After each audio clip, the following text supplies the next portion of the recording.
Okay, I think we're live. Hi, it's Melissa with Melissa Peterson Designs. I just went live today and did my project with my wood um, cutting boards that I wanted to craft with. I found with Hobby Lobby, but I wanted to show you how I came up with my stencils and how I thickened them because I had a font that I really wanted to use, but when it came time to getting it cut, I knew it was going to be too thin to stencil with. It wouldn't look very thick on the wood. It wouldn't show up. I'd probably have trouble with it weeding it, the smaller and thinner it is. So this is the blank screen. It's a 12 by 12. Let me see here. There we go. So it's 12 inches by 12 inches wide. I'm going to go ahead. This is what I usually do is I measured my surface and it was 4.5 inches wide. And this is how I usually do it to start out with. And it was 3.5 inches tall. So that's the surface I have to work with.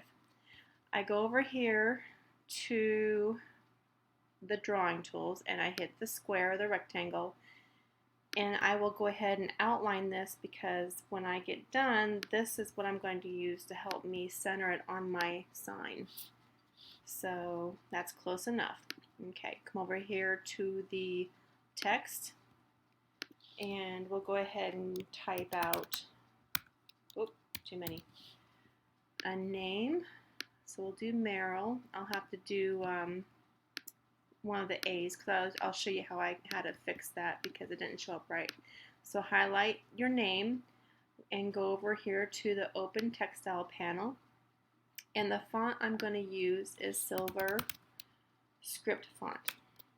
And this is a commercial font I purchased so I could use on my website. And I believe it was through Creative Market is where I got it.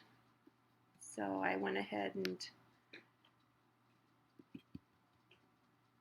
expanded it to where I kind of wanted it. Now this might not be exactly what I've used today. Hi Reese's. Here, we'll go ahead and center that. Well, no, we won't. Not yet. So you see how thin that is?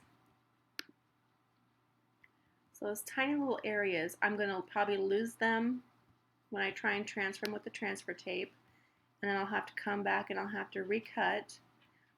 Sometimes when I'm doing this on a colored background, I can go back in and actually paint that, but not when it's on wood. So highlight, come over here to open the offset panel, hit offset, and you see that? So that is not going to look right. So you can come over here and you can arrow down. It goes down and I don't know what the degrees that is, but it goes down like that. But what I found was 0.025 was pretty much enough for me. You see that there? So then you take that out and you're left with that. But there's no E. There's no middle in the E. So we'll go ahead and I'll show you how I fix that. So come over here. We're going to keep that E there. Come over here to the open trace panel. Select trace area. Oh, didn't work. Hang on, try it again. Select trace area. There we go. I'm going to highlight that because I want that E. We'll move this out of the way. Oh, shoot. I'm about to do that again. Yep. I moved it too soon. I thought I had already clicked it. Okay. Select trace area. Go over our E again. Let's just leave the M out of there. Hit trace. Now we can move it. Okay. So we see that. So let's see if I can release compound path and get that little area out of there. Yep. See, this is what I want right here. So that is pretty much kind of too small again, so I went ahead and did the offset. Now let's see if we can, that's a little bit bigger. So we'll go ahead and put that back in here. So that way I have a little bit more room. We don't need that now. We don't need those now. I'm going to go ahead and select everything in there. I'm going to go up to Object and Group. Okay, now I'm going to center.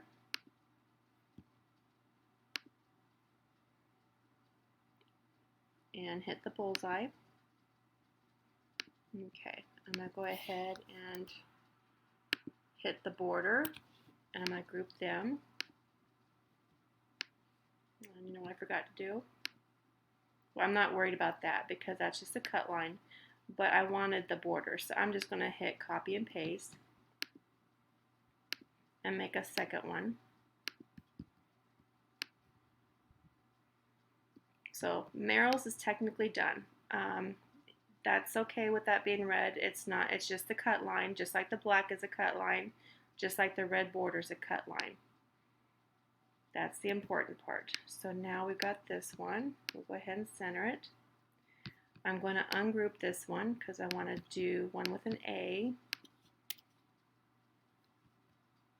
We'll pick on Hannah. Okay. Get our font.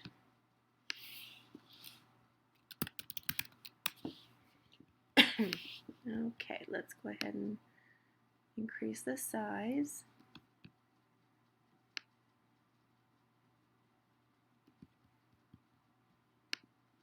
I don't know why I'm centering it, but I am. So let me get that. I don't like working in red. I like working in black, or whatever color I'm planning on painting. So that's just my preference. So you see how thin that was? And also on my craft today, I did not get this part of the cut in there. So that was my mistake. And since I did that on wood that was unfinished, I can't go back and fix that. So we'll see if we can fix that in here today since I messed up on that. Because I should be able to.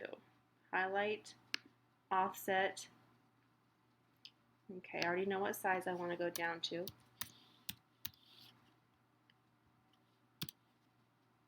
Okay, see, that should have been in there. So I did something wrong on my original. Okay, yeah, because I do remember this, because on this one, I actually went back in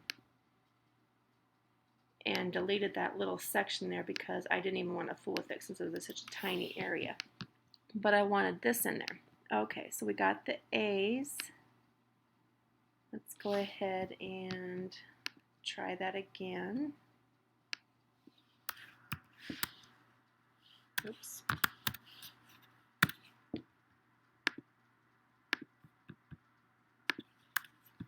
There we go. So this is how you thicken up a font you have chosen if what you're using is just a little bit too skinny.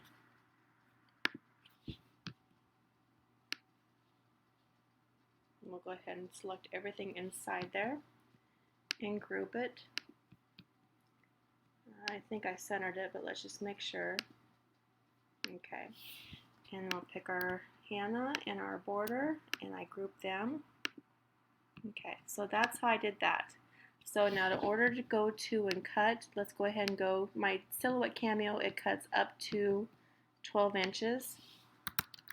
And my contact paper is usually 18 inches wide. So I'll cut like a 12 or 13 inch strip. So that's why I've got that 12 and 18. Let's get Merrill over there, so you can see what I'm doing here.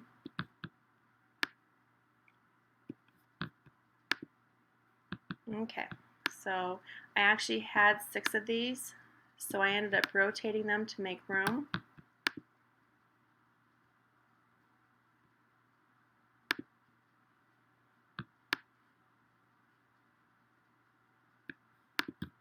And I was able to fit 3 across in one row. And then I had 3 down here, and then I had about half a sheet left. So otherwise, if you have like a 12 by 12 sheet, you can use that and would have had plenty of room. Let's go ahead and show you.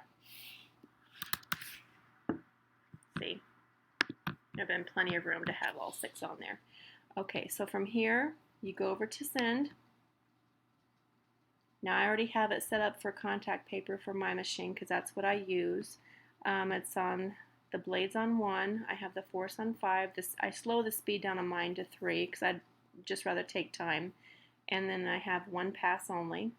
So contact paper, cut, I use a ratchet blade. I don't use an auto blade. So then I hook it up to my machine, I load my contact paper, and then I hit send. And that is it. So if you got any questions, let me know. And I think that's it. You guys have a great day.